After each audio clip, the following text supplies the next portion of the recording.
kişi. Onun sırıklarını ağlıyorum. Ya bana evladım ölmüş dediler, bir nasıl ağlıyorlar. Utanmıyorlar, onlar insanlığını kaybetmiş insanlar. Ya bir insanın üstüne oynanır mı? Bir de çocuk. Binlerce çocuk.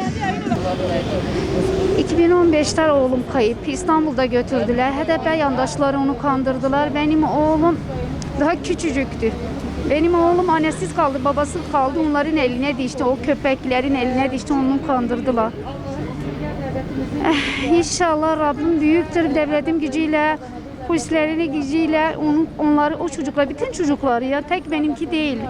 Bütün çocukları inşallah gelirler. Ama benim oğlum çok korkak. Bilmiyorum. Gelme şansı olur mu olmaz mı bilmiyorum. Peşinden çok gittim. Dağa gittim 2 sefer.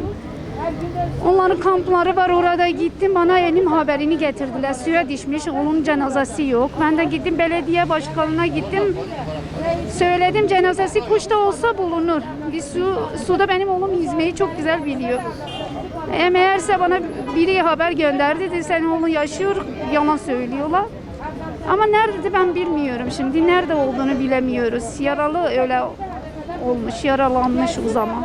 Oğlum gel yetiş ne olur Rabbim sana yardım etsin oğlum. Geri gel. Gel devlete teslim ol oğlum. Yemin bile kim geldi evine gitti. Bak senin arkadaşların da vardı. Onlar da geri geldiler. Beraber gittin arkadaşın bile geldi oğlum. Sen de gel. Sana yalvarıyorum oğlum yetiş. Abi bitirdin beni. Ben mahvoldum.